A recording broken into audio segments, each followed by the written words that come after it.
Live streaming is on.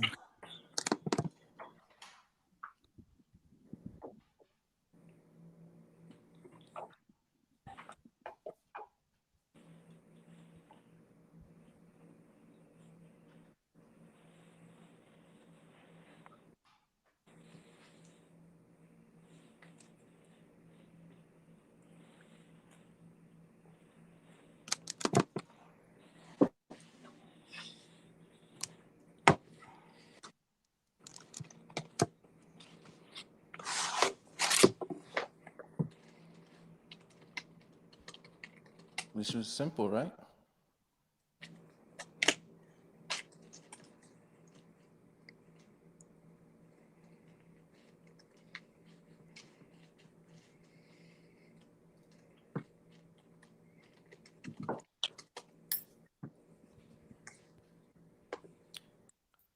Hello, everyone. My name is Eli Hero Vincent, and I'm here simply to bring you and be a vessel of truth. This Black Caucus movement is a stage stemmed from a relentless pursuit of a systematic oppression of our people and our unwavering fortitude and desire to overcome it. We have invited leaders and warriors from all across our community to sit down and discuss the issues that plague us and those that are there to deliberately restrict our advancement and put forth tangible yet radical solutions so that we may once again thrive as a people. So without further ado, with us today, we have a beautiful, incredible international business and success coach who works to empower young Black and minority women by giving them the financial security needed to have a seat at the table. She is a personal freedom fighter and a wonderful woman and a friend of my family, Miss Tanya Marie Lewis.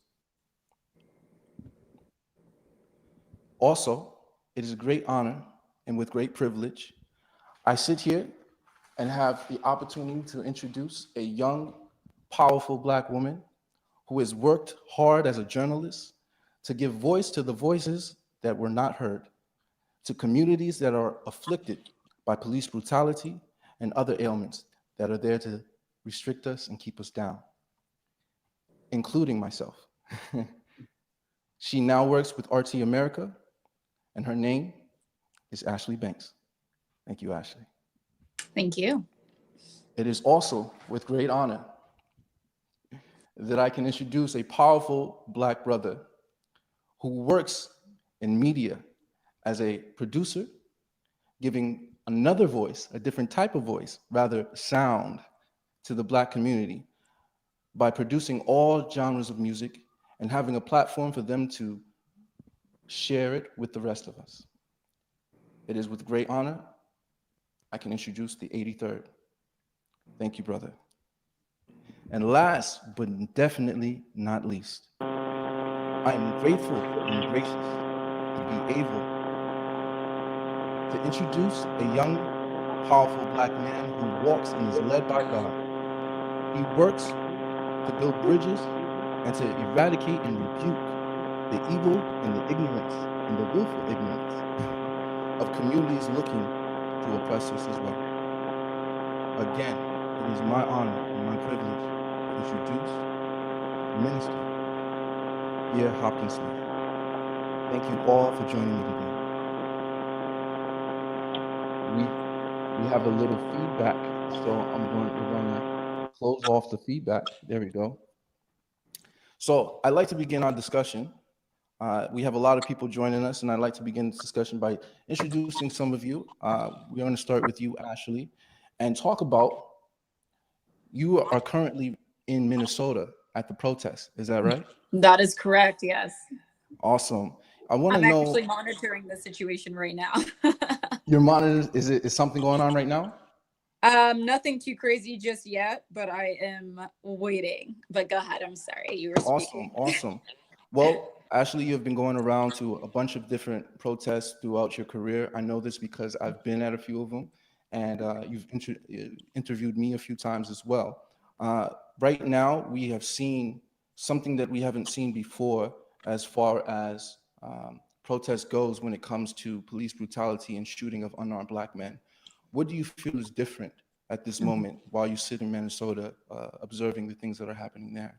That's such a great question, and one I don't think that's posed enough. So one thing that I've noticed that's different from other protests that I've covered in recent years is, at this time, at least 4 people have been killed in various protests across the country. And that's not normal. Normally, when an unarmed person is shot and killed, protests don't usually turn into people bringing guns and killing people. And so I know this isn't Black Lives Matter or people who really care about change and looking for justice. It's definitely a different tone. It's something weird. And I've spoken to quite a few people here in Minneapolis as it pertains to like the looting and the burning of buildings, for instance. And they've let me know that they believe and they've seen with their own eyes that the police are doing these things. Undercover police officers, KKK, white supremacists, alt-right people are coming from out of the state and instigating these things in order to have like civil wars and race riots. Because all the people that I've spoken with that are in Minneapolis and actually care about their community, white, Black, Mexican, Somalian, it doesn't matter who they are, they're not the ones doing these things. And so these protests all across the country have turned into something much different. They're really wild. Obviously, they're turning the attention away from the bigger picture, and that's police brutality and the systemic injustice. And when it comes to Minneapolis, I mean, George Floyd is just one incident, right? We know about Philando Castile. We know about Jamar Clark. But there are a lot more Jamar Clarks. There are a lot more Philando Castiles that I've spoken with. And they've told me the stories about their friends and their own stories that they dealt with when it came to the Minneapolis Police Department or the St. Paul Police Department. And so I believe right now what we're seeing is a huge divide on purpose. Of course, I'm going to say that these reports are unconfirmed because I'm a journalist. So I have to say that these are unconfirmed reports of the KKK and undercover cops showing up and doing these things. But nonetheless, whoever is behind these actions, it's driving away from the bigger picture and causing us to focus on, oh, look at Black Lives Matter looting. Look at them stealing from Target and Best Buy and Apple. It's like, wait, are we sure these are members of the Black Lives Matter community doing this? But, you know, that's what the media is doing right now. And that makes for better ratings to show the looting, to show the fires instead of the peaceful protests. I've seen nothing but peaceful protests since I've been here, to be honest. So what do you think is, who do you think is behind these people coming and agitating?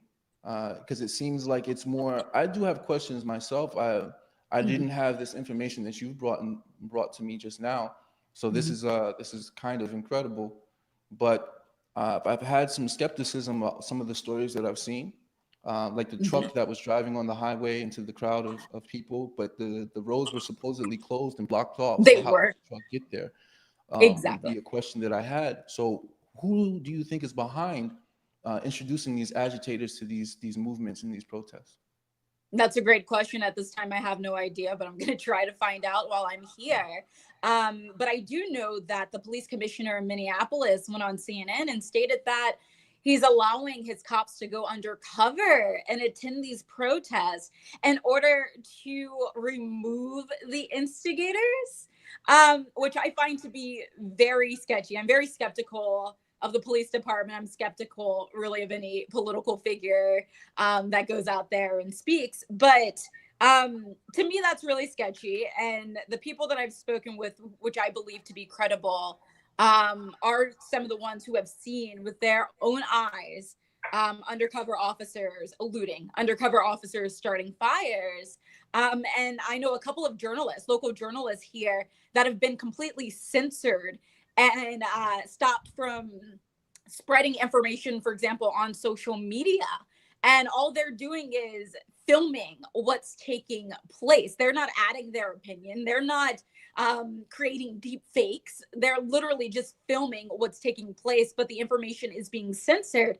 And there's really only one story that's being told, and that's Black people are being destructive. They're using George Floyd to basically be crazy, damage buildings, vandalize them, burn them down, and steal whatever they want to steal. When it comes to that driver, which is insane. I almost attended that protest. I was actually on my way to attend that protest before that happened. And it happened on Interstate 35 West. They actually shut down the roads at 5 p.m.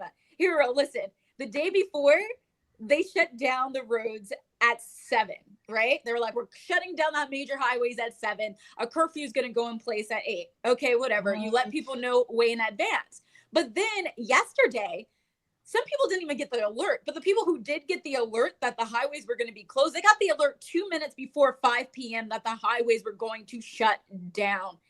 What? It's insane. It is insanity. So when that happened, there were loads of people, I'm sure you saw the footage, loads of people peacefully protesting on the highway.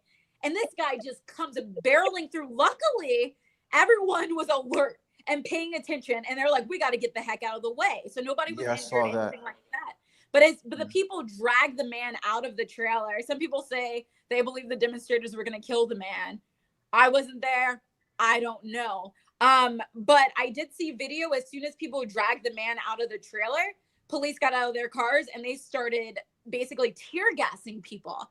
And it's just like, you're going to tear gas people when they almost got killed. Yeah, I noticed that as well. Some of this stuff, I don't understand what's happening in these protests. I mean, I've been to a lot of them, and I mean, I've helped organize a lot throughout my life, or at least throughout the last 10 years. And I've seen just incredible things when it comes to police or it comes to agitators. It's just some sort of psyops that are going on. I've witnessed it. It's incredible. And this right now, I know it's nothing different, but the way that it's going about and the thing that is enticing the mass majority of people to do, I don't see what that goal is and what they're trying to accomplish while doing that. We're going to come back. We're definitely going to come back around to this because it adds a good point to the rest of our discussion later on. I want to talk to you, Ms. Tanya. You are an international business coach, and you help empower young Black women. Something that I talked to you about before we got on this call was very interesting, and it was about the subconscious issues that we deal with of inferiority. Can you talk to me a little bit about how that applies to your field and what you're trying to accomplish in the work that you're doing with organizing and empowering young Black women and minority women? Mm-hmm. Absolutely. So first and foremost, I really do want to say thank you. Thank you for allowing me to be a part of such an important conversation, a conversation that matters right now. And for, just being so thoughtful to be willing to do something on the fly and pull everyone together and really sit in a heart space. I'm just really grateful to be here with all these change makers and have a place. And hopefully my intention would be to insert a part that I might understand in terms of the broader conversation, because obviously there's so much work to be done. So for sake of clarity, because I think it is really important to always be clear. So I work with women from all over the world, from every country and every age. I have the privilege when it comes to working with minority women of actually understanding a dynamic that I know that they live through, which is way different than working with a client in Italy or a client in Germany. I understand some of their dynamics. And some of the things that we were talking about were the fact that we do have an issue in our culture in regard to some of the traumas and the things that we're talking centuries of trauma, centuries of division, centuries of systemic oppression that literally on a cellular level create belief systems and feelings of inferiority that are subconscious. And we can see that what you and I were talking about was the fact that we have to get at the core of this. We can't put a Band-Aid on this, and we can't have conversations that don't have meaning. We have to deal with things on a legislative level. We have to deal with things on a police the police level. This is the only way. And we have to have some serious conversations about money. And that's a conversation that I actually love having, because I know that money touches everything. So we can be like, we've got to stop over spiritualizing our conversations of money. I am a very devout believer. I'm proud to say that. And I 100%, like, Lord knows, I for real trust Jehovah Jireh to be my provider. But what I believe is that God gives us wisdom to understand how to create with our gifting and our birthright and our purpose. And it is our birthright to be well financially, to be well physically, mentally, emotionally. And you can't negate one piece and think that a culture is going to work. And I think that our culture, and I happen to be mixed up with a bunch. So what I also love about being a part of this conversation, in terms of being a mother of 6, and especially having Black sons and Black son-in-laws and my extended spiritual sons, I know and have seen the pain. Like, I've never felt so frustrated than how I felt in this last week. And just looking at this whole, all of these atrocities that our men have been expected to live through forever. And it's not just our men, it's all of us. It's male and female. But I think the thing that we have to think about, and that I think, is that we've got to look at our role in this. And until we get more of the monetary strength in our communities, we are not having the seat at the table that we need. And ultimately, we can't have a voice in shaping the landscape until we're more solid in regard to our earning power, and in the way that we steward our money, and in the way that we cultivate a community that prospers in a much different way, so that we have a voice and we have empowerment in regard to where our money goes. And then the way that you're connecting the two is, if we don't get whole and we don't get healed, we're also in a space where we ask for less. It's all subconscious. The way that we show up in the world, I see the difference when I'm working with certain ethnicities in regard to what they feel they deserve in terms of compensation and in terms of what we'll actually allow in, and then where we actually place it. So that's my feeling right now, is that we need some power players, period. And so it's a matter of understanding your value, saying, because we don't understand our value as a whole, there's shadows, like as if there's shadows of racism within white people, even if it's unintentional, is their actions when they say certain things or they act certain ways. It's not that they're actually trying to be racist or intentionally oppressive. It's a derivative of their history. And so our lack of understanding where our power comes is a derivative of our history, our ancestral history, or even just like our generational history. And it's a matter of being aware that we need to talk to each other, and being aware that we are kind of taking away from our own power by the way that we speak and the things in our own actions, our unintentional actions. And then somehow, if we have those conversations, we can pull back our wealth and then realign ourselves with the real value, and that's going to open doors. Is that correct? It's deeper than that. We've already crossed. We've done that. We've done that forever. And if we don't stop doing the same thing, we're going to continue to get the same result. We need to call forth our healers. We need people that have the literally degrees and understanding and the professional ability to help us heal on a subconscious level, on a cellular level. We can have all these conversations, but we're still working from the same default programming. So you know how, like, if you turn on a computer, the default programming is there and we can type in a different font, but we return to that default program. We have to change at a subconscious level. And that takes organizing, and that takes money, and that takes calling forth leaders that are equipped for that, and being sincere to get, whether that's, using the church as a vehicle. Like, we need the spaces created, we need the voices created, but we've got to heal at the core. Because right now we're having conversations and we're doing life and we're showing up based on our belief system. And our belief system doesn't have anything to do with what other people are doing. Whatever other people do, that's a separate situation. It's our internal compass.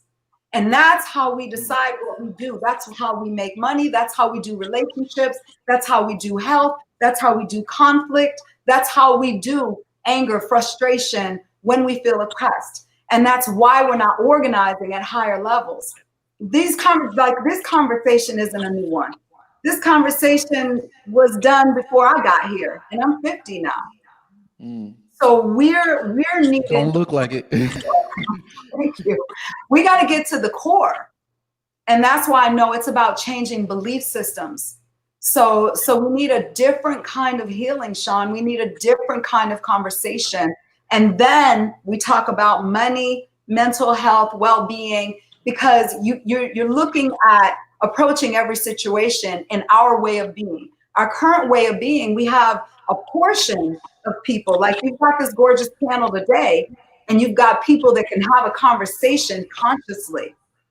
But we've got a whole culture that hasn't had access to a lot of the consciousness and the revelation and the resources that we're even discussing today. Like this would fly like all over everyone's head.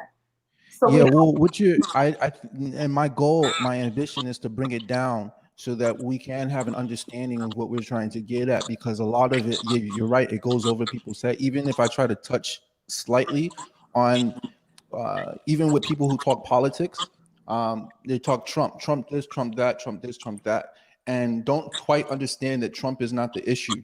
He is a symptom. And if we can address the actual issue and not the symptom, if we don't address that, we'll continue to be sick. But there's you made some very interesting point. I have a question for you, but I want to add it to the main agenda because the question is going to circle back around. It's going to really open up some doors for this conversation that we're having. But I want to talk to the 83rd. And how you doing, my brother? You're on mute. You're muted. You can take your mic off of mute. Yeah, you're on mute, brother. Oh, can you hear me? There you go. Now I can hear you. Oh, it said that. Okay, cool. What's up, y'all? Blessings. Yo, so right now you're working with building artists, right? You're producing music and you're building artists. My question for you, okay, is that right now you're working on a project we talked about earlier called the Citizens Defense Act. Is that correct? Did I say that correctly? Yeah. Yes, and it's the Citizens Defense Act is about bringing accountability and protecting young Black citizens and people of color, minority groups. How is that work going, and what are you doing to achieve that?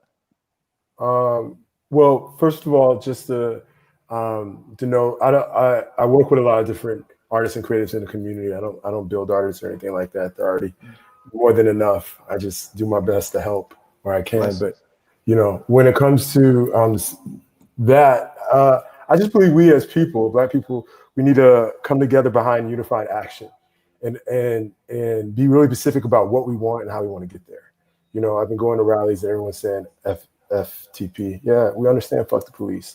I've lived it, and so hell yeah, I'm hurt and I'm angry, but I'm tired of being tired. And so I'm trying to work towards viable solution, whatever that may be. So for me, the thing that always comes to mind for me is that we don't have any kind of legislation for the people to protect us from the people that are supposed to be enforcing the law. Who's policing the police? Nobody. We don't have any kind of legislations or laws or any of that. We're in real time watching what unchecked power looks like. You know what I mean? So who writes, even when let's say we're going to prosecute the police, who's going to write the police report? No. Who is going to prosecute them? It's favors. It's a boys club. It's the Blue Shield. It's all these things on the inside. She was mentioning earlier, Ashley, I think it's Ashley. Ashley. How you doing? And she was mentioning earlier,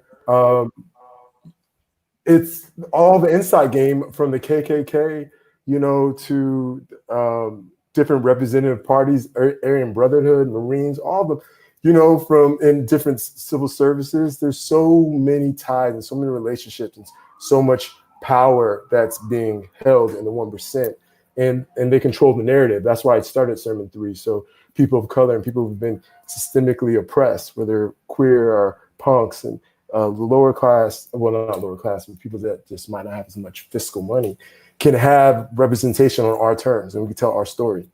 And media controls that, and then people believe that, and they're brainwashed and stuff. And so it's important for us to have a leg to stand on. And I can't force somebody to look at me like a man, like a human, but I can push for legislation. You know, just like Civil Rights Act allowed certain things to happen so we can have a chance, a fighting chance, education, drinking water in certain facilities, riding the bus. Affirmative action said, hey, you might still not like me, but at least you have to pay me. You got to hire this amount of Black people. What I'm saying is with the Civilians Defense Act, we, you know, a cop has to think when this passes and we push forward towards it, has to think in the back of his head, well, I can be tried to the full extent of the law behind this. I don't have anybody in the boys club to change the report. So it's deep how it works. I think we should have an independent party, kind of like the UK, that prosecutes. Interesting. Yeah. How do you pass in your vision, right? Yeah. How you say that you see that, and you agree with Ashley that most of our systems are actually, this is also a good point for Tanya as well, that most of our systems are funded and infiltrated by a certain type of corruption that is all throughout, up and down. Yeah. So if the system isn't broken and the system works just as it's supposed to work, how do you get certain legislation like that passed? How do you work toward that in a system like that? That's why we march. That's why we sit in. That's why we use numbers. Right now we have the energy, but nobody's asking for anything. We're saying we're mad. You have power in the people. There's literally power in the people. And so when you demand it, when not only protest, but you boycott, that's why people sat in and refused to leave until you listen to me. When you take the power that's happened all over the world right now, and if we move to push these agendas, then you're going to see change. It's only when you hit their pockets, and you know, kids are willing to put their bodies on the line. You see kids fighting and do that, but it's still, imagine them having the same kind of nobility toward a unified action in a cause. Like, I'm going to stand here and I'm going to do what's necessary. That was the spirit of the civil rights movement. It's not like they wanted to get hurt. They're not like they're trying to start fires. They said, I'm willing to walk across the bridge and face dogs, hoses, these things. This is not a game for us. So I'm not trying to make this into a movie. I just want to be okay, and I'm willing to do what it takes. That kind of action and that kind of response indicts change, you know? So you're saying with a coordinated civilly disobedient, well, are you saying just civilly, or are you saying disobedient actions to the status quo? Because the status quo is already infringing on our human ability to live and to have rights, to have human rights.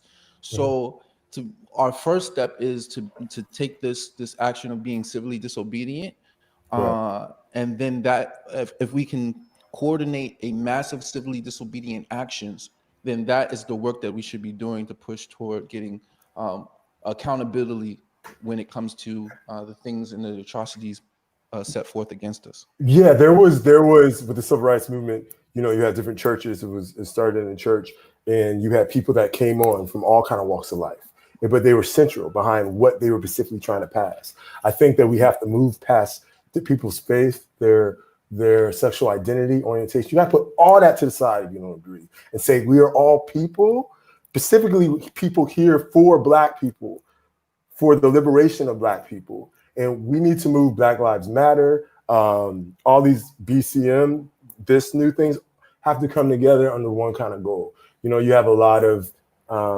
parties that are broken off and kind of doing everything, but nobody's joined it. There's no central, and there's so much infighting with stuff. You know what I mean? And there's just like, we really have to learn from Martin and Malcolm and the Black Panther Party and everyone before. From both of them. Yeah.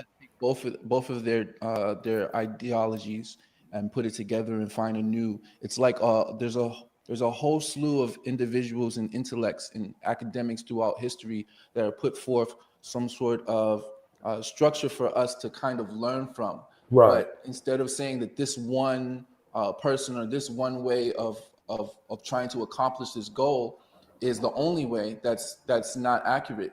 Throughout history, we have to learn to be innovative. That's what you're saying. Facts. We have to learn to be innovative. We have to put the cause before ego. It can't be about clout. Can't be about talking in front of people. Can't be about you. It has to be about your brother, your sister, the person that's non-binary, whoever you're with. It has to be about the people. It has to be about the people. And in the way that I see the Civilian Defense Act is that the people elect, who the representatives are to prosecute and enforce it. And those people can't be connected, like I said, to the DA. It has to be an independent party that's publicly funded. The UK just dropped that in 2018, not as built out as we can do, but we got to get it airtight too. Because just like when we fought for legislation to have our freedom with the Emancipation Proclamation, they put that amendment, which is the 13th, that actually slavery still exists as due punishment for a crime. So this has got to be airtight. Civil rights movement's got to get rechecked every 25 years for it to be out again. We got to, So we got to get all our legal brothers and sisters together and make it airtight. I understand. Blessings. Minister Hopkins, I have a question for you. We started a conversation, and I wanted to delve deep into it. I think there's something up with your mic. I'm on. Can you hear me? Yeah, that's great. You were discussing with me about building empathy, and empathy is being able to feel what other people are feeling, having that same understanding that same emotion that people are feeling through their experience. How do you encourage people to have empathy for either outside of our experience, right? Who are not Black or white or who are from another country, et cetera, et cetera. How do you get them to empathize with something that they don't know how to experience or they've never experienced? That is it's an excellent question, my man. Excellent question. Before you go on, can you unplug your mic and then plug it back in? Oh. Can you hear me? Yeah, it's just a little feedback that's coming through your mic. Oh, okay. Well, I've got on the headphones, so I don't. That's fine. Can you not? That's fine. I can hear you just fine. Oh, okay. 83rd said he couldn't hear me. You're all good. Okay. All right. So it's not an easy answer, and I won't say that it's a quick answer.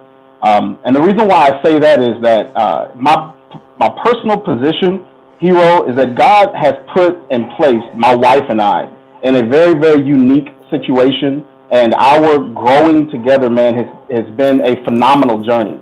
And God put us in a place where we were able to dialogue with those who have no common experience with Black people.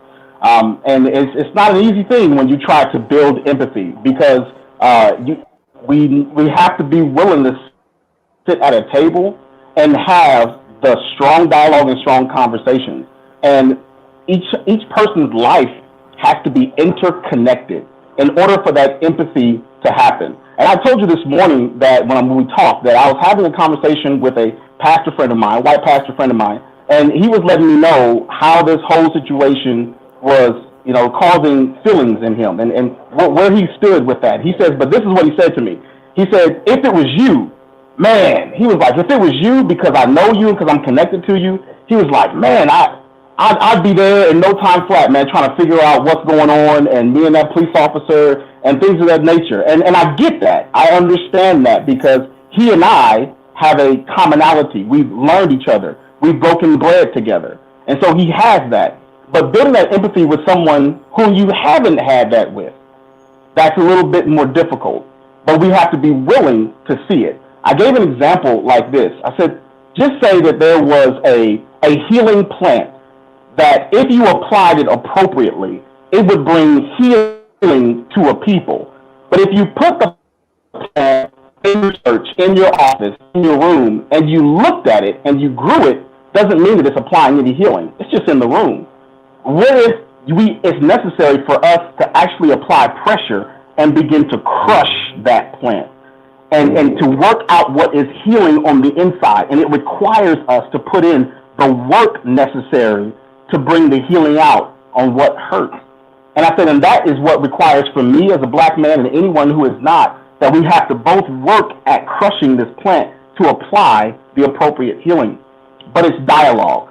I will say, bro, it's dialogue. It takes me as a black man, one, to not walk around bitter, but to be better. And to have a thick enough skin that I can take a person's ignorance, whether it's willful or if it's passive, and to be able to say, let's walk through and let's work this thing through. Listen, I am a man of God. I heard my sister when she said she had her conviction, and she's a woman of God. She loves the Lord, and I'm with you because that is me. My life is 100% sold out unto the Lord Jesus Christ, in understanding that he has remade me into a vessel for his goal. And in these times, bro, reconciliation, healing amongst the people, this is where God's people were made for. We're made for this. Problem is, too many of us choose the passive route. Too many of us choose the, as she said, the over-spiritual route instead of the practicalities that Jesus Christ walked in. We need the practical things. We need to walk with people. We need to be there. We need to listen, and we need to speak. And we also must be willing for the ultimate sacrifice, even if it costs us our lives, for something greater than ourselves. And we saw that during the Civil Rights Movement, yes. We saw those who were in the church who were willing to pay the ultimate price. It's no different now. We still have to be willing to pay it, whatever it costs. But for me, it's me having dialogue. It's me making the conversations. It's me going into pastors' offices. It's me going into men and women of God and sitting down and talking with them. It's me not getting upset at any ignorant statement that they make, but to talk it through. Because more times than not, when something comes out of a person that's bitter, it's because there's an internal hurt that has not yet been healed. And I'm willing to walk it to find that out. That actually brings me to a good start to the agenda that we have on board today. So thank you everybody for this introduction. You've actually given me you've got a lot to work through. So I'm going to try to speed through this agenda really not quickly, but like flesh it out in a way that's very productive in the amount of time that we have to work with it.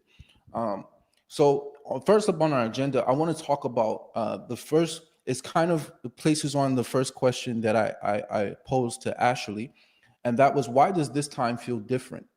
Right? We've seen that we have gone through arrest every shootings every week. We have a statistic of maybe 3 to 5 unarmed people are killed by police a week.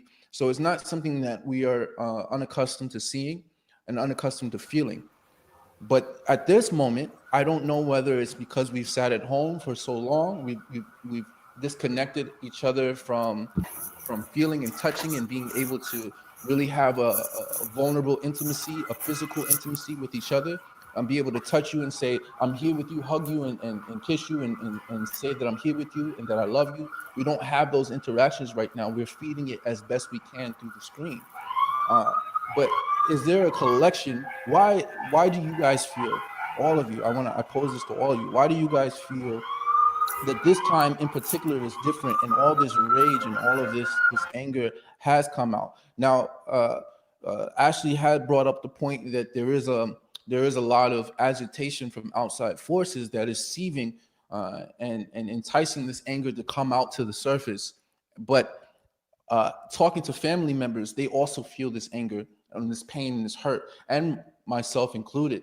Lord knows that when George Floyd died, my refrigerator is enjoying a nice hole from my fist that is not getting back. So I feel the pain and I feel the anger too, but I agree with the sentiment that this time does feel a bit different, as if there's either an opportunity to recapture something that we've lost long time ago, or I don't know, or I don't know. But in your opinion, why do you feel this time feels different?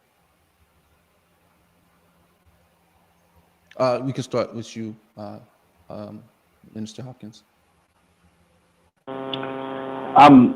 You know what? When you said something, and I think that you hit a nail on the head when you said that because we have been in a quarantine and because we have been so disconnected from each other, and like you said, we're trying to fill it out through a screen. Man, it's so tough to be intimate with any person through a screen. I mean, God bless you. I love seeing the reflection of someone, but to be in earshot, to be with that person, there is an interpersonal communication that's necessary and that's needed from people.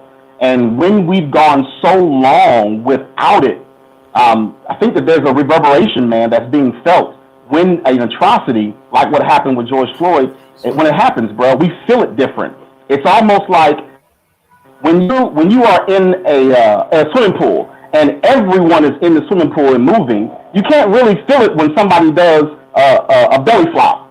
But if the water is still and someone does a belly flop, man, it splashes different. It changes different because we've been so disconnected from each other. So I think that when you said that, man, that's big one when we're just missing each other, and it's being felt. It's being felt more now than ever before. Okay. I was actually going to pose the next question to Ashley, but there has been some breaking news, and so she's having to step off of the feed. So hopefully we can get her back. I'm not sure, but we'll see. She sent me a message. Hopefully we'll be able to see what's going on there, but we'll definitely find out. I want to let you guys go ahead and continue to answer. Tanya, how do you feel? Why is this time different? I definitely agree with my brother, that quarantine just poses a different situation. So we have to look at the psychological aspect. Well, let's back it up. Every time that you put something into a bucket, eventually that bucket's going to overflow. So we're in overflow. Like we've already been compiling and compiling and compiling, right. But now we've got the perfect storm. Because we have, as for the first time, we're not just like, we didn't just get hit by a virus. We're literally experiencing a global pandemic. Historically, we are everywhere in the world. There's something that's new that was never ever dealt with before. And, quarantine, I know in my lifetime, I've never had this experience. So we have something new. So something's always going to mess with people's psyche when there's change that happens so quickly, and we have to pivot in so many ways. You have families that automatically had to become homeschooling families.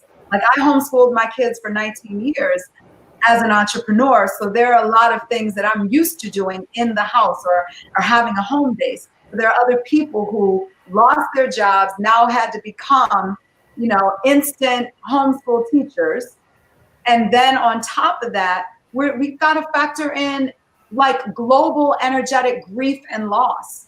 So we really have to anchor in on that. Like we're not just talking about a pandemic that occurred that affected finances. We've lost a lot of people.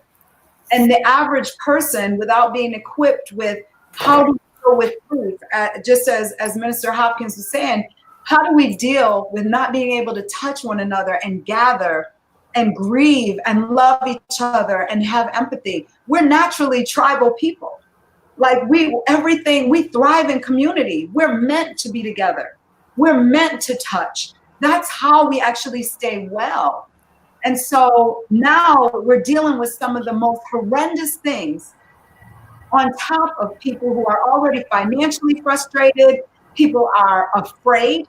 Like, let's just really deal with that. Like, the real deal is that fear has infiltrated everyone's hearts. Now, to the degree that you're available to stay in fear, to the degree that you're available to be in overwhelm, to the degree that you're available to suffer, or whether or not you actually, find the channels to be well during this, also sets up for how well people fare. So you have all of this going on. It's just like the nastiest mix ever, right? Timing is everything. So when you look at timing, this has been the perfect storm for this to happen. So many atrocities happening while people don't have their communities, while people don't have their normalcy.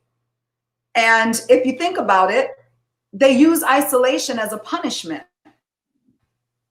So we, by That's default, to isolate, to be well, so to speak, right? We're quarantining, but that already creates adverse conditions to deal with yet another trauma. So these aren't murders alone. These aren't injustices alone. These are traumas. They're traumas, and how people respond when they've had trauma after trauma after trauma. And it's just like, if you think about it, just to simplify it, if you have a broken leg, you're not going to run that race as well. If you have to pick up speed, you can't. If you have to go longer and go harder, you can't. And that's the condition of our people. One, we've been heartbroken and disappointed for forever. right. And now you put everyone in isolation. And then we have to factor other things in too, guys. We have to really look at, are people drinking to just cope? Because not everyone has the spiritual tools or has the tools of how to deal with being more conscious and elevating. Like, everyone's not praying and meditating and walking in nature. Yeah. Like, of us might be, right? We have our outlets, we have our communities. We're figuring out how to pivot. We're figuring out how to pivot financially. We're figuring out how to pivot with our health. We're figuring out, what's the opportunity during this time? How can I make a difference? How can I help people in my leadership fare well? So that's a small percentage of us. The average person, the average individual, the average family, therefore the average community, has been in trouble.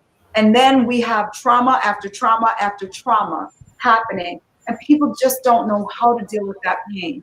This frustration, everything, it's just boiled over. It's boiled over, and we don't even have our normal spaces to go gather.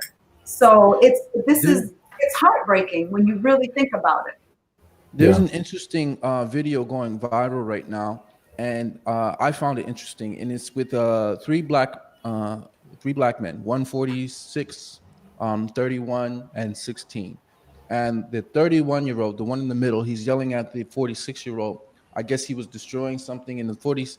They're yelling because they're angry, they're mad, they're upset. They're not fighting with each other, but you can tell, like, there's tension in the air. It's just not with each other. And the 31-year-old is yelling at the 46-year-old, this is not the way. And the 46-year-old is saying, well, this is all I got left. We've tried every other way. We've done this. We've sat on our knees. We wore T-shirts. This is all I got left. And I'm willing to die because, he's saying that he's going to be a martyr. So the 31 goes to the 16-year-old and he says, he's angry. He's 46. In 10 years, you're going to be angry too. This is still going to happen again. This is still going to happen in 10 years. So I'm asking this of you. He's 46. He's angry. I'm 31. I'm angry. You're 16. You're angry. So at 16, I'm asking you to do this for me. Find a better way. So for me, I sit here and I'm looking at the world in chaos. The world, because it's not just here.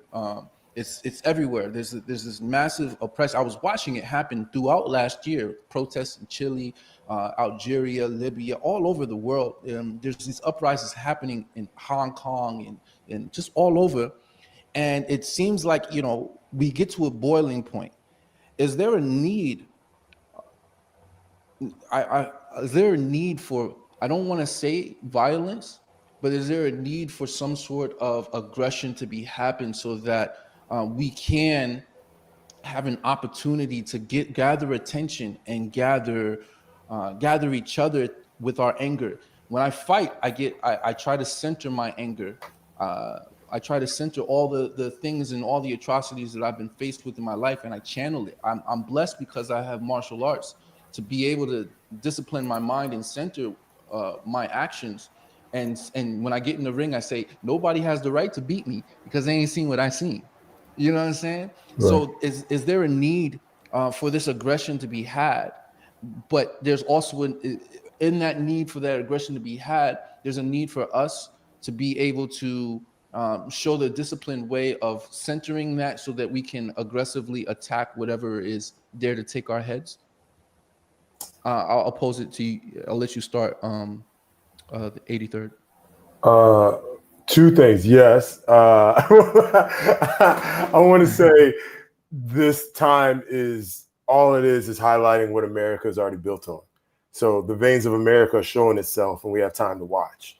You know what I mean? And so we're watching, what we already know. And so, people are sick and tired of being sick and tired. And so, how do you not be sick and tired is the question, right? Do the same thing over and over and it doesn't work. You keep doing it, it's insanity, right? So we're trying to find effective solutions to work. I think it's a matter of, if you do strike, be potent, be ready. Hong Kong is a good example. They're protesting, but again, under unified action, and they've done their research, and they're all working together, and they have their own kind of communication on burners, and they're moving in ways, and things are changing. Haiti, there has been revolution. Haiti was the first Black republic. This is way before social media. You know what I'm saying? In the 19th century, they overthrew the colonizers, without one phone, and so it's shown us in the past that it can work. But if whatever you do it fully, do 100%. Wherever you go, wherever you do it, and do it in love. And I do believe in righteous anger. You know what I'm saying? So, I do think that's why Malcolm and Martin, I believe, both had a lot of valid points. I think some people are confusing protests, saying I have to harm something or harm myself to show that I'm really about this, when I think a lot of the protests that we looked to in the past, the reason behind it, again, was they were willing to do what was necessary for whatever point that they needed to pass. And so wherever that took them, it took them. Right now, we don't have any kind of unified, we're not asking for anything. We're just saying we're mad and we're punching a wall, So that's what I think. I think those things can be peaceful. I think it's powerful. Imagine 2,000 brothers walking in Brooklyn with their hands up, quiet, down the middle of the street, not asking for a perk, but just moving, or chanting, "I'm not a threat." Imagine, you know what I'm saying? And then what happens, and you move and you make, you have to pivot because, police might be upset there's not a permit, and then things happen. But there's intent there. There's got to be intent. And if it does move to a civil war, like a lot of the Aryan race does, and people have to be aware that is a possibility too. And you have to, again, move in love and unified action. But that's not a pretty thing. That's quit your job. That's get your military training. That's real stuff. Yeah, it's hard. hard. People can glamorize it until they're in it. You know what I'm saying? Because people will die. That's a real thing. Military states, all that. America has never had it on our land, from like the way you're seeing tanks roll down in Minneapolis right now. Telling people get in the house, shooting rubber bullets at people yesterday. We ain't never seen it like that. They ain't got that real for us, by us. You know what I'm saying? With a militarized state. So Ashley brought up an interesting point, that there is one of the things that's different that we haven't seen ever before in these movements, in these protests, is that since it started, we've had 4 people die already, right, around these protests. And to me, that's already an indication of where we're at and what we're headed toward, right? And so, or where what we're already in. Maybe it's already a civil war. But the way that I see it, I can't help but imagine that even this process that's taking place right now of introducing Black people to a conversation, smart, intellectual Black people, and then me having the experience that I do have in organizing, in fighting, and all the things that I've already been through, I pose a threat. And so my that's already in my head. And so my thought and my question to you guys would be, what kind of actions could we take? Either should we be more cautious? Should we take more action into moving forward to equipping ourselves to be prepared for these scenarios? Absolutely. And knowing if that's something that we have to do, how do we do it while being safe? Absolutely. All right, we can start with you, Minister. You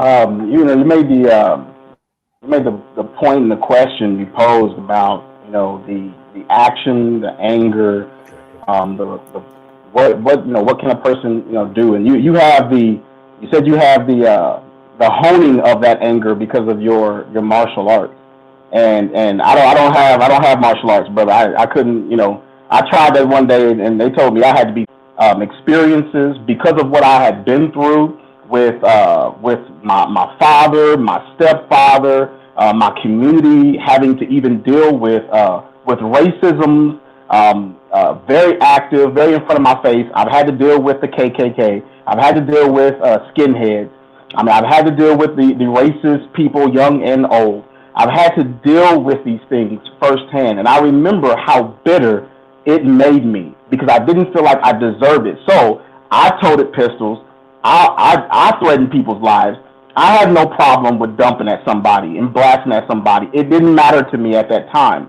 But I will say that when I did submit my life to Christ, he was the one who changed my mind. He was the one that opened me up to his law, his truth, and his way.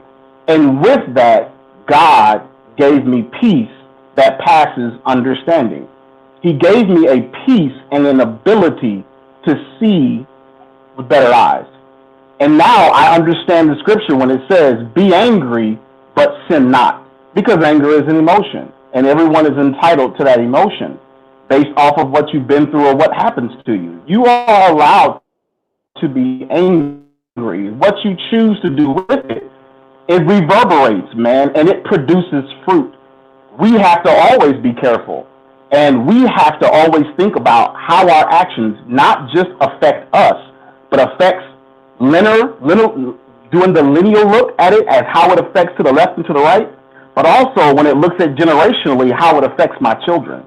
As my sister said, she is a mother of 6, and I'm a father of 4. And I'm blessed to have my 4 children. Everything that I do, I scrutinize because I realize my children have to deal with my actions and the fruit, the seeds that I choose to sow with what I do. And so even when approached with something, I am always putting it before the Lord, asking for wisdom as to how to go about the thing. Because there is always a time and a place for everything. Ecclesiastes chapter 3 is always a time and a place for everything. There is a time to fight, and there is a time to stand down. There is a time to speak, and there's a time to be quiet. Our issue is that we struggle with the discernment of when to do what. Because there are times when we are speaking, but that speaking is not producing a fruit of righteousness. And there is a time when silence is not producing a fruit of righteousness. And so a discernment, man, is so important, and choosing to have that active prayer life. And like I said, not being over spiritual, but realizing that what God puts in front of us is in front of us for our hands to deal with. I can't just pray over my children and that's the end of it. No, I am still navigating them and molding them and righteously manipulating them and to help them to grow and to take the will for themselves, to learn how to stand and to learn how to fall and to learn how to get back up again if they do. And so it's so vital, man, as we push forward in this, that we stand together. If we kneel together. You talked about, the 83rd talked about that unified front, man. Unity is not a passive thing. It's active. It requires an intertwining of materials that may come from different sources. That's not easy to do, man. I don't sew, but I've seen people who do sew. And when you try to put materials together, it's not always easy. But you find a way to make a thing work with the intent, 83rd, that you said. The intention must be pure. It must come from a source greater than ourselves. Right. It must look beyond ourselves, bruh. And so here's why we must do it. This is what we must do, and we do it on purpose. I'm not the smartest person in the world. I would never claim to be. I often, I feel inferior to a lot of people because, man, I only have a bachelor's degree, and there's so many things I don't know. I have an ignorance to plenty of things. But I will say that what God has opened my mind up to, I am 100% in full conviction of it. And I will push forward in what God has given. Because it's not about me, it's about him. And the people are a product of him. And so I want to see God's glory, and I want to see God's people pushing forward. But you push forward according to his word, his will, and his way. And so, yeah, man, be angry, but sin not. Act, yes, but also have discernment of when to do it. So it's a matter of having patience and realizing when you have patience and you ask God to lead your steps, then you'll know the time where it's time to raise your fists. It's time to start training. It's time to, start kicking, protecting yourself, gathering the supplies and all the things that you need to sit back. And then also because you're doing that, and it's because you have the discernment to know it's that time, that you'll be protected while you do it. It's not going to be something of your own volition. It's not going to be something of your own will to go out and grab a gun and grab knives and tools so that you can protect yourself. But it's rather it'll be revealed to you when it's a necessity for you to actually have those tools in place. And as you gather those tools, whether it be physical or mental tools, your steps will be orchestrated so that you'll be safe enough to do that. Is that what did I hit the nail on the head? Yeah, man, you hit that nail, brother. That patience, man, because that's a virtue that many of us lack, is the ability to wait peacefully and to have an ability to say, is it time? My children often, my children range from 10 to 16, and my 16-year-old has a little more self-control than my 10-year-old, just a little bit, not much, just a little bit, and so my 10-year-old, Daddy, is it? And my 16-year-old will say, hey, when Dad's ready, we'll do it. Why? Because he's walked with me long enough to know my heart and my mind and my way. And so for those of us who have walked with Christ, walked with God longer than those who have not, we are the ones through wisdom to show those who are younger, that 16-year-old in your example, to show them, listen, I know you may feel this way. I know you may see this, but this is what wisdom says. And you got to have an ear for wisdom. I see. Well, I was posed a question by the audience, and the question was, with all that's happening, the tearing down of, and this question would be, I think, best answered by Tanya, is an inquiry on the state of capitalism, and capitalism is thriving off of the oppression of others, right? That's the only way that capitalism can survive, right? So capitalism, in order to make it to the top, you have to have, in order to be a billionaire, you have some company doing something that it shouldn't be doing, right? You have you have Amazon, Bezos, you have these Sony companies, they make chips in Africa, doing slave labor in Africa, whatever. There's something that's happening within the company that they know is happening in order to make it to that state. So on the ground, we see a residual of that effect, right? We see people are upset, people are angry. We see massive amounts of poverty. At least right now, we saw an incredible bailout for corporations and CEOs to go out and do their own will. It was a looting, and I use those words very specifically. It was a looting of the Federal Reserve. It was a looting of our taxpayer money. It was a looting of wealth, and the corporations got to do that. And now here we are at the bottom, while everybody else is trying to pick up what they can and take what they can. Is this a accurate? Is this a valid excuse for capitalism to get rid of, or to move forward towards something different? I don't know what that would be, but these conversations, I would hope we could accomplish what in the future we will want to see and how we can make it toward that. So if we are doing away with the system that is constantly trying to oppress us, because we know the division is on purpose, right? It's created all these inside things, agitators joining protests that have no business doing. They're coming from out of state to create these scenarios of aggression and uprising and unrest. We know that's happening purposely so that it can cause a divide, and these conversations within our communities can't happen, right? So is this now a valid excuse to do away with that old system and start moving towards something new? And if it is, what is it that we want to see come out of it? How do we work toward that new society? Tanya? Wow. So I mean, this is such a loaded question, but let's sit and see if we can compartmentalize a little bit. So the first of all, I feel so blessed that I'm a part of this conversation, because the dynamic, contribution here has just blessed me. And this speaks to what we need more of, right? Like, I'm sitting here listening to 83rd, listening to my brother, and I'm just like, these dudes are this is like, I'm learning, I'm growing, I'm realizing why I think certain things and what I believe. And let me say this just to start, as we talk about, these big problems when it comes to capitalism or anything else. Something that both of my brothers spoke to are what's going to be so mandatory. One is, and I just actually posted this earlier, because there are times, just as Minister Hopkins said, you need to sometimes quiet yourself and ponder so that you step with clarity.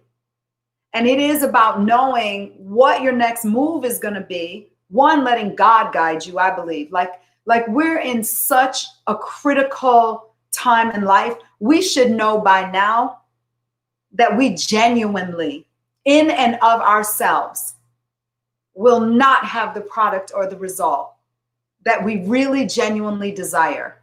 That it's going to take the supernatural. It's going to take discernment, revelation. It's going to take a kind of guidance that's beyond what we have.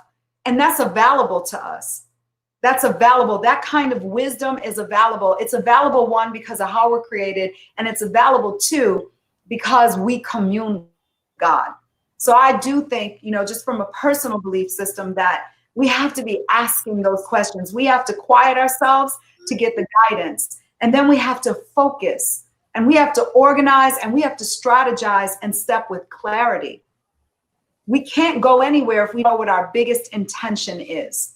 And when we have clarity, just like the 83rd was saying, then we know what we're asking for. Right. Then we know what we're actually solving. As he said, that takes away all the other agendas. We're laser focused, and nothing becomes dynamic until you give it focus. But we have to know what we're focusing on. So when we've got the guidance, now we've got the clarity, we're stepping with clarity. So we're not doing what's not necessary and what's unessential to getting to where we want to go. We're asking for the elements that are going to give us that win. Right. And so we've got to get clear on what we want that win to look like. And then now we can talk about these other things. So when you talk about capitalism and all these powers that be and how this has been done, I think what came in my spirit was, everything isn't about doing everything different. Sometimes it's about doing it differently. And that means you're making a personal change or you're making a change for the greater collective. It's not taking everything away. It's doing it differently. And I think that my personal belief, and the one that I've brought to my legacy, because I also agree with my brother when he said, like, our kids, like my children and my grandbabies, I know that I'm living my legacy every single moment. Everything I do is a legacy moment. Every way that I show up, every response, my countenance, the way that I'm going to react to a situation, the way that I approach it, my children and my grandbabies and all those that in some way I'm a mentor to. Everyone, that's a legacy moment. So we can't be we just can't be all over the place, flying off the seat of our pants. We have to be grounded. We have to cultivate whatever our change is going to be from a place of true objectivity, without the anger we feel, without the rage we can even feel at times that we spoke to. That all of it's understandable. We have to honor it. We can't even judge it at this point. We have to honor every single feeling, every single emotion, for everyone's individual experience and then the collective experience. And unless we get good at that, we don't have that empathy that my brother was talking about. But we're just not grounded enough in the other thing that I think was one of the most powerful things that the 83rd talked about. And I just did a hashtag, my own little makeup, unite wisely. We don't just want to unite. We have to unite with wisdom. Who are we linking arms with? What are we linking arms with? I can't just get in collaboration with you. Like in my 20s, I left home at 15. So growing up and getting on my own at 15, becoming in so many ways a product of my environment, just as Brother Hopkins was talking about, like doing things that were just learned because of the nature and the environment that I was coming up in, and trying to sort out all of the havoc of all the households, the community, the experiences. You know, there wasn't really the opportunity to be well informed enough to make a decision that actually created the life and the kind of legacy that I really genuinely desired. And so then you go and you link up with more people who, while they have the right heart and you understand their pain, are also misguided. So we have to unite wisely, and we have to be with people that are willing, just as the 83rd said, like that this conversation is all inclusive. It's not one race. It's not one faith. It's we got to go beyond our lifestyles. Like, that's what I love about my life. That in all the seasons and all the decades I've walked through, I just feel like I relate to everyone. I feel like in everyone, I can feel their soul, their energy, who they are, and relate in some way, because we're more alike than unalike. So when we want to talk about fixing systems, I think that where we have to start is with ourselves. And I'm actually, you know, a lot of times this starts to probably irritate people that for a long time have just gotten addicted to victimization. And hear me by my heart, I've been there. I've been there in a younger and a less wise scenario of not realizing my own inherent power.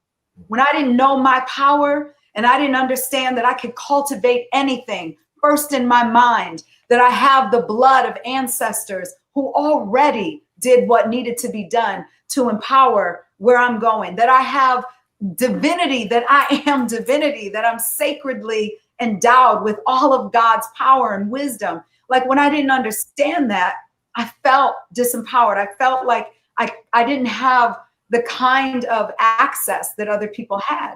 And the reality is, and again, and I want everyone that's listening to hear me, because I'm speaking to you from love. You don't any longer want to walk in a posture of disempowerment as if you lack any good thing to change your circumstances. You're actually in a better position than the majority of us that came before you, because now you have a level playing field with social media. You have all these free platforms to learn just about anything you want to do. Millionaires and billionaires are created every single day who take the time and decide to seek what it is that they really, again, are intending to become. So we can't wait for governments and cultures and people to give us our right. It's our birthright to have freedom. It's our birthright to cultivate the freedom that we don't see. We have to be the change that we want to see, which means creating our own economy. Right now, becoming an entrepreneur, that's an everyday thing. I mean, I've been an entrepreneur for 30 years now and run my own businesses, but genuinely, there is so much access that we can't play victims, guys. We cannot sit around and do the blame game. We have to take 100% responsibility to skill up. We got to skill up. That's the bottom line. We have to skill up in our knowledge of the things we don't know. Just like our minister Hopkins said, like, what we're great at, we're great at. What we're not, we have to get better. We can't wait for things to get better. We have to get better. So it starts with every individual deciding to heal, deciding to get a stronger faith in whatever. You know, I'm not here to tell anyone what that looks like. I only stand for what I know has worked and what has resonated in my life as the greatest choice that I ever made. And what I do believe is that everyone has the luxury of choice. So if you start to see that you have choice, you can feel more empowered. You don't feel like a victim. You don't feel like the systems that be have all the power. That's an illusion too. Is there power? It's an illusion of power. I like to say this a lot. They don't really have power. It's an illusion of power.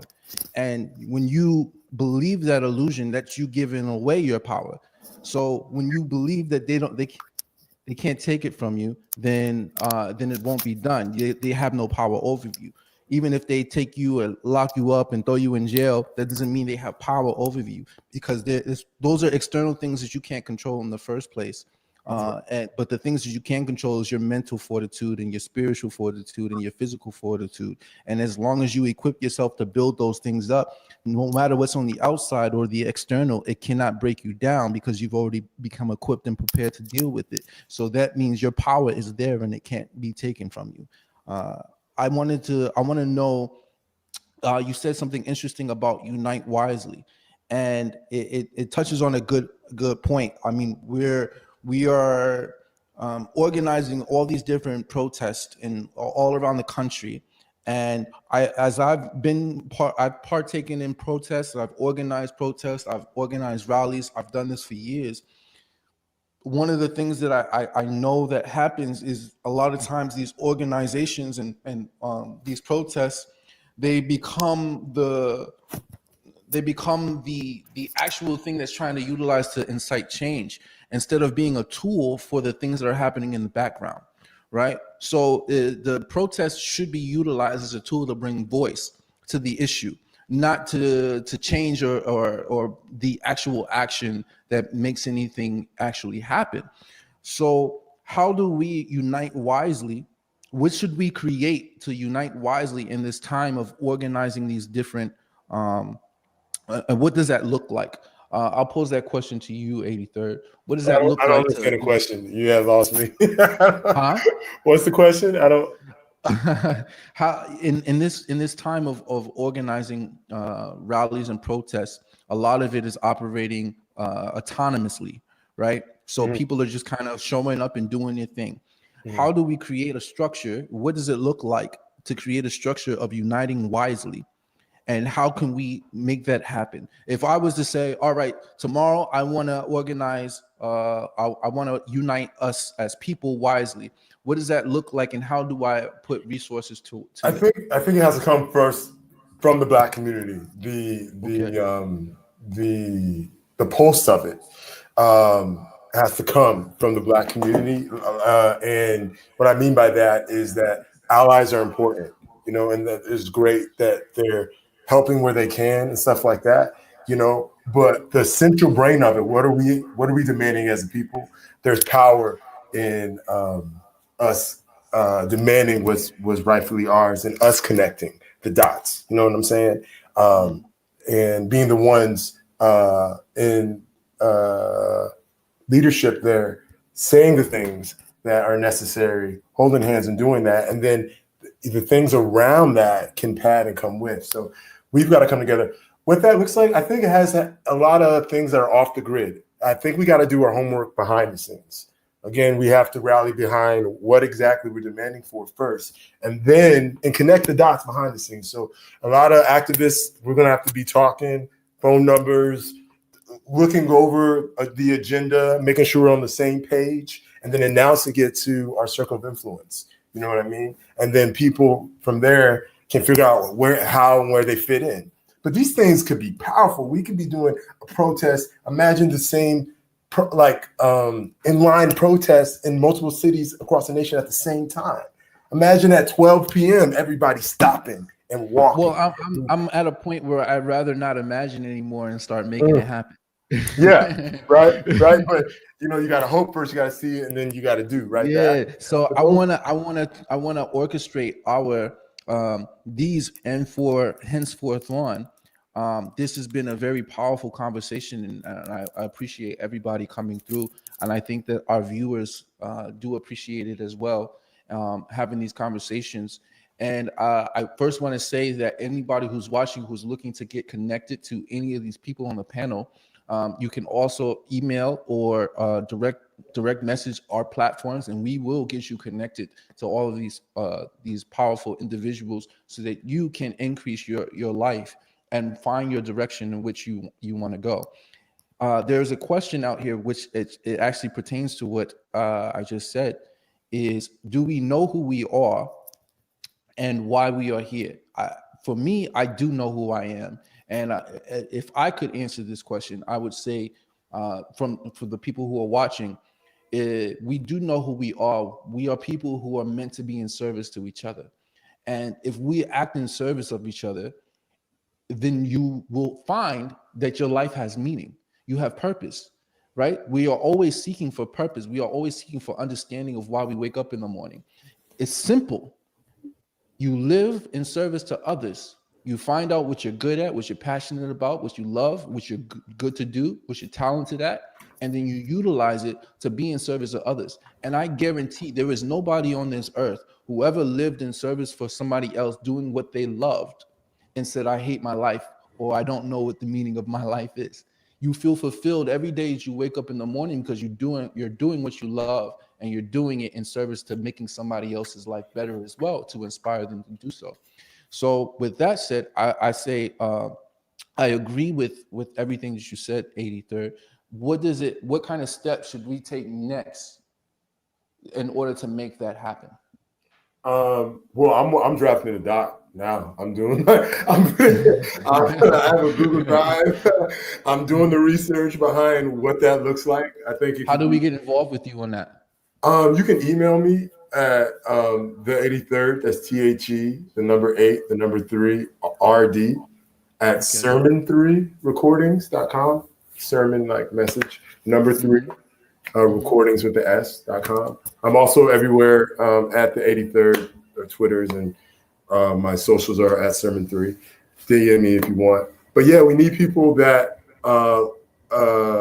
legally can help flesh it out. You know what I mean? People that can add on, because there's a lot of things into it to get it really airtight. You know.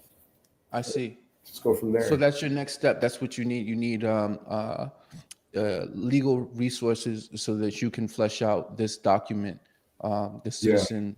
And connecting with other civil rights organizations. Like I would love to talk with people at BLM and other people so that we can be having the same concrete agenda. And y'all, everybody in this panel, you know what I'm saying? Like saying, okay, bet, this is what we're going to do. This is what we're demanding as people, you know, protection. You know, there's nobody enforcing law to the people, to law enforcement. So getting real serious about that. Minister Hopkins, how do you, in your opinion, how do we unite wisely, and what does it look like?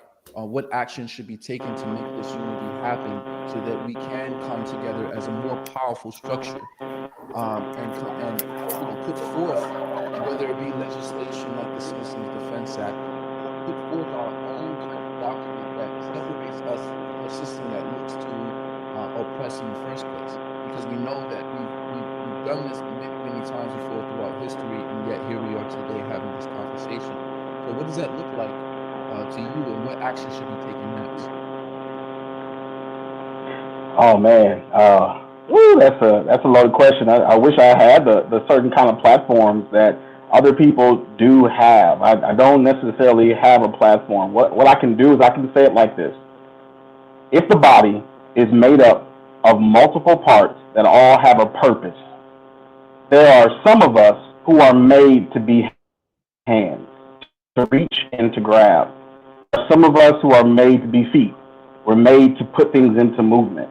There are those of us that are made to be the arms that extend the hands out to do what the hands need to do, to grab.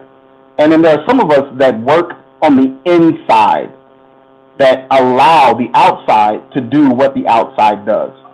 And the wisdom to know where you're placed, because then there's nothing more confusing or even possibly destructive than one part of the body choosing to do something it wasn't made to do. And to discover what you are, the part you are to play. Like, I believe myself to be an internal worker, man. I mean, I can be an external, but I love being an internal worker. I'm an agitator. I really am. It's crazy. My name is Kier, and the word Kier is Old English washing vat for yarns and for cloth and for materials. So I'm an agitator, but by nature and in my name, I'm an agitator. I can't help myself. I love to move things on the inside and to have the conversation that someone else isn't willing to have. And like I said, you talk to me, I'm about building bridges. And I hear the 83rd when he says that it's got to start with that Black community, to know what you're demanding, to know what you are looking for. What is it that you're asking for? And we need to have that part, to know exactly what you lead, to be specific. Right. Even as a Christian, as a follower of Jesus Christ, I don't come to God with blanket prayers. I come to a living God with specific prayers, and I talk to the Lord. If I got a piece of me that ain't working, or I got an ailment in my foot, I don't say, Lord, just heal me. The pain is in my pinky toe, and this is what I need you to take care of. We have to be specific as to what we're looking for, because even if my children, they come to me and say, Daddy, I'm hungry. Well, there's some crackers in the pantry. Eat them. But what they really wanted was a bowl of cereal. Ask me for the bowl of cereal. Be specific with me and tell me exactly what you're looking for. And like you said, 83rd, that specificity, as my sister said, nothing becomes dynamic until there is clarity. We need to be clear as to what it is necessary. Now, I'm old school in a way. I'm not 50, my baby girl, but I'm a decade under you. I'm 40 years of age. And in that, I understand a principle. It takes two to tango. All right? It requires two. And yes, there's one side that has to come from the black community, but because the very society in the world by which we live in is not a living, breathing HBCU. It'd be nice if it was, but it's not. It's not an HBCU. This is life, and it encompasses two. It's more like Baskin Robbins than it is an HBCU. 31 wonderful flavors out there. And we need to be with our people and recognize that even though, yes, it's an injustice that's done towards a specific type of people, but the solution doesn't just lie within one people, because there are more that history has taught us, even with the civil rights, that it required more than just brown and black faces in order for the civil rights to live, breathe, and move forward. Right. So the necessity for us to be able to reach and to build the bridge and to sit at the tables and to go forward. Like, I can call my brother and say, listen, we got to talk. And do you know anyone else who also needs to have this conversation? And then you market, you network, you find the people who know people. 6 degrees of separation between us and everybody, right? You find people who know people who know people. And you find a commonality, and we make a decision at that moment that we're going to do, because God says, I love this in the scriptures, it says that God gave us the keys of the kingdom. And I know people misquote it and they say keys to the kingdom, but actually the scripture says keys of the kingdom, which means they're keys from the kingdom given to us to unlock something or somebody. That means that you might not be the one, but you may be the one who has the key that unlocks someone else. And so I just think that with us, it's a necessity for us to see it, like she said, with clarity, what we're looking for, what we're going for, what is our aim. Policing the police? My God. Bruh, that's a tough one right there, cuz. Is it possible? The thing is that when you said you want action, but you got to have hope, because hope deferred maketh the heart sick. But if a man hopes for something, he hopes for what he does not see. And so the question is what are we hoping for? Is it possible? Right. If there is 1% possibility for the police to be policed, then it's our responsibility to pursue that 1%. That's right. Because that one seed can produce a tree that produces many fruit that produces more seeds. But if we're afraid to sow the one seed, if we are afraid to sow the one seed because we think we need 20, you don't know what that one seed might do. And so I'm just encouraging, our people with it, man, that yes, what can we do? Yes. Can we talk? Yes.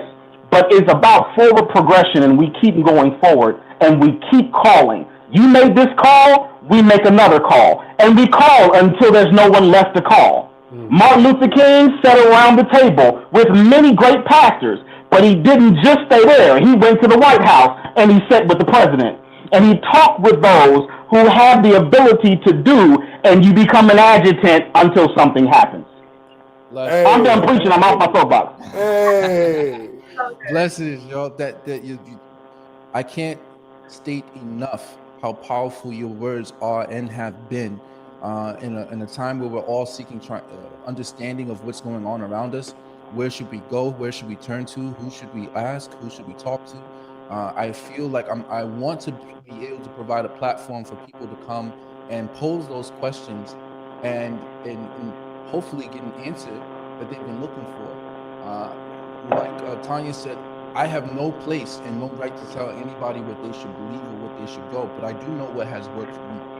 And so that's why I have created a space where I can introduce people who not only have similar, I don't want just similar frame of thoughts that I have. You know, I want somebody who's going to challenge my frame of thought and make me better and uplift me, because I need to learn as well. I need to be able to bring all these voices together and make it part of myself so that I may become a better vessel. And so I hope that's what the structure that we're creating right now. Finally, I want to pose this final question to you, Tanya. What is it specifically that we should demand in this time so that we may be able to see some of those things happen? What would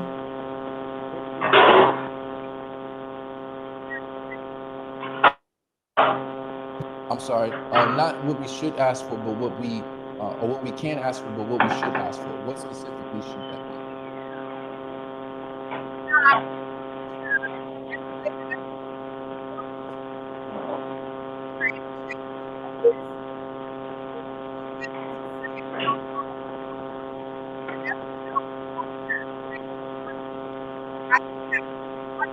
We talked about today, well, a couple things. I mean, we talked about so many things that they are, to me, there isn't anything else. If we're going to reverse engineer, it does have to go from policing the police. So I was so grateful when I heard that today, because that's the conversation that my family and I, just within our core little tribe, that's the one that we've been having. And ultimately, as I've prayed, as I've sat quiet on this, it's like you've got to get to the core of that. There's no recourse right now. Right. That's why we can have crowds of people stand around and watch literally a group with power and authority to take care of us and to protect us be the actual perpetrators over and over and over without anyone feeling safe enough to run interference. Right. And in any other dynamic, whether it's a parent to child, a stranger could come up and call an interference on an atrocity, on an abuse, and there's a recourse, and we don't have that in place. Right.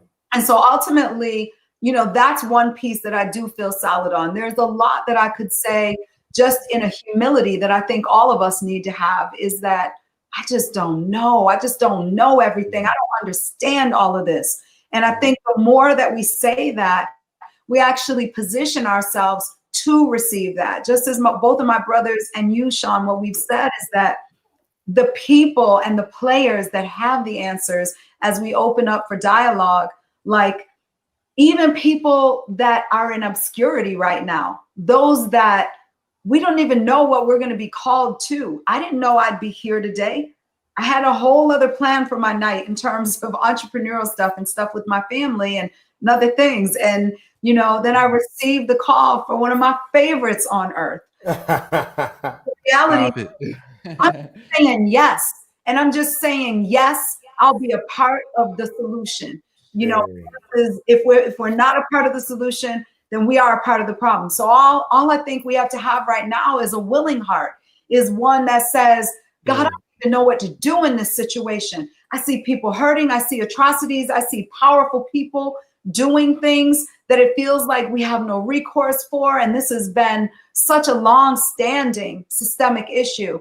You can feel just like, what could I possibly do?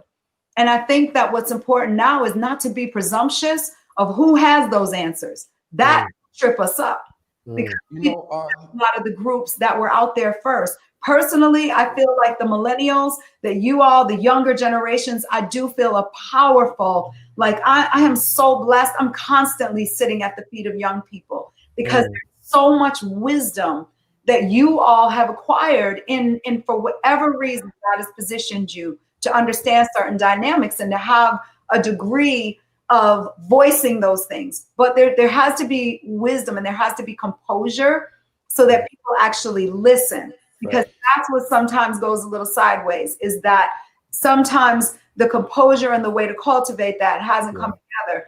And so we've got to do better with that. But that said, we got to be able to say that we don't know. And I don't know what my part is tomorrow. I only knew tonight at 6 p.m. because I'm asking God for momentary instruction, right? And that's in every area of our life. That should be in our business, in our health, in our relationships. We don't ever want to pretend that we even know who will get this done. Because there's certain people that are in place right now that I think sometimes seem like the obvious leaders, the obvious organizations.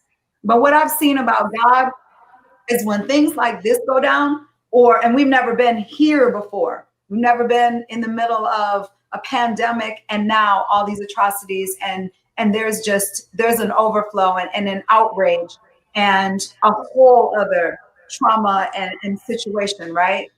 But what we do know is that when certain things happen that the least expected, and a person that's been doing their work, they've been healing, they've been preparing, they've been seeking God, or they've been available to just be a part of the solution, can be called out of obscurity. The unknowns, the ones that right now you might think are less educated, like I'm telling you right now, we better get good at yielding to letting God use whoever will be used in this, because these pieces of the puzzle are going to come together. And some people, as Brother Hopkins was saying, we think we're a hand, but in this case, you're going to be a foot.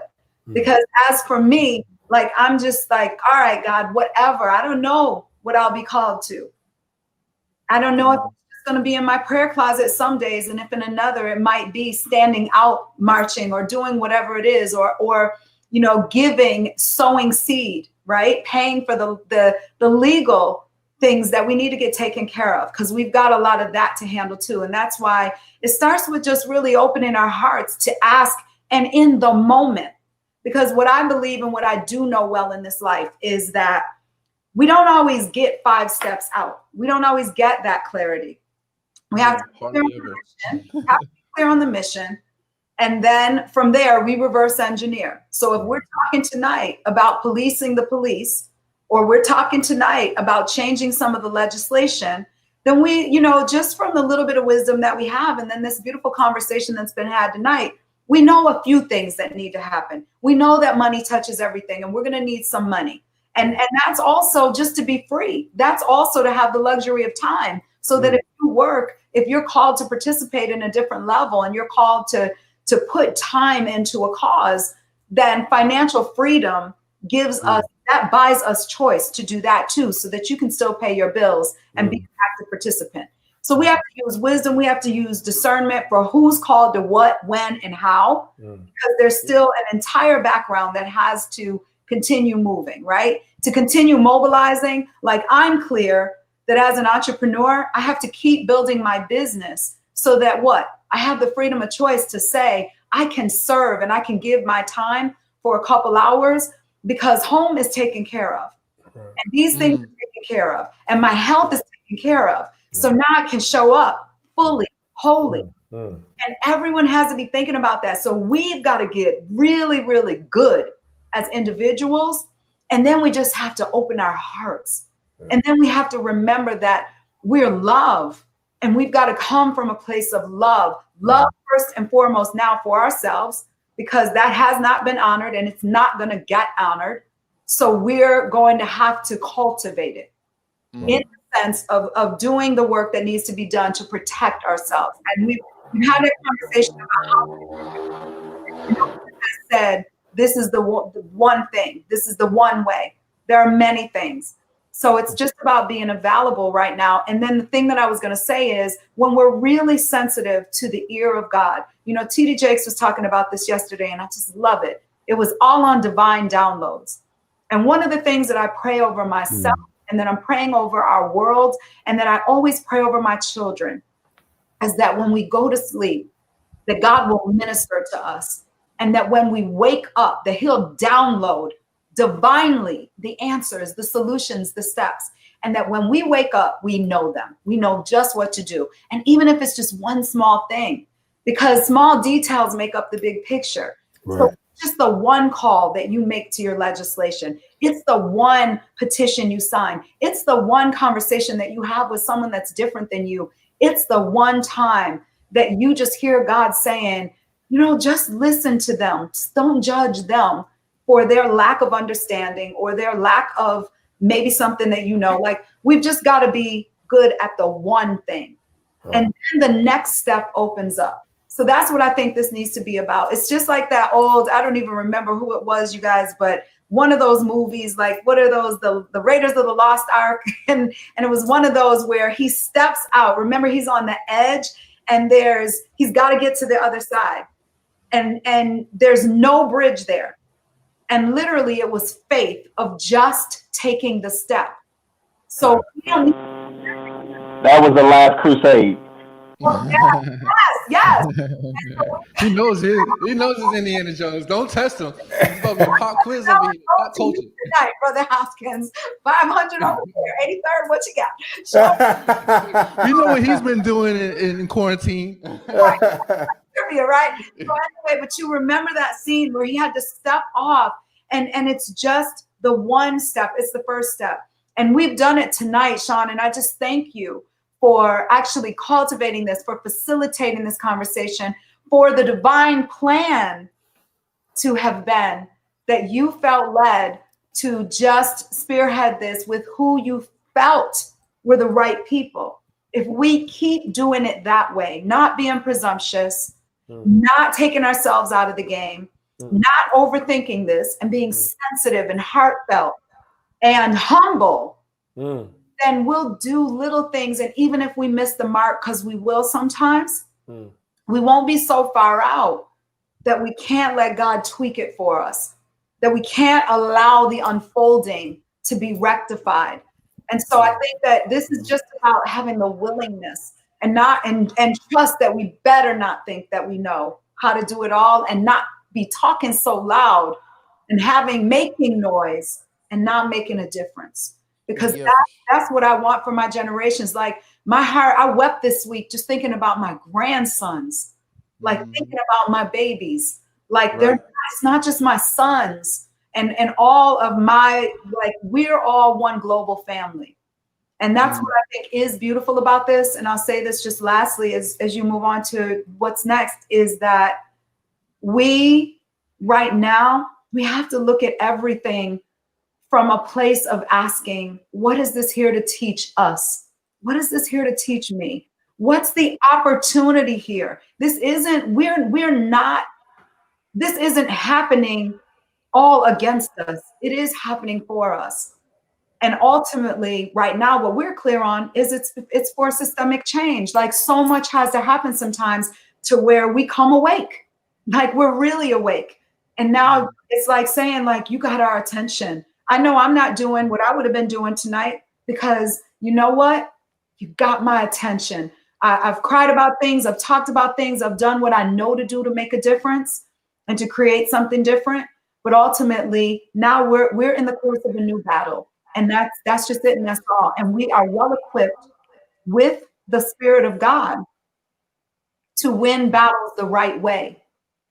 And that's what we have to keep our eyes on. We need heavenly downloads right now.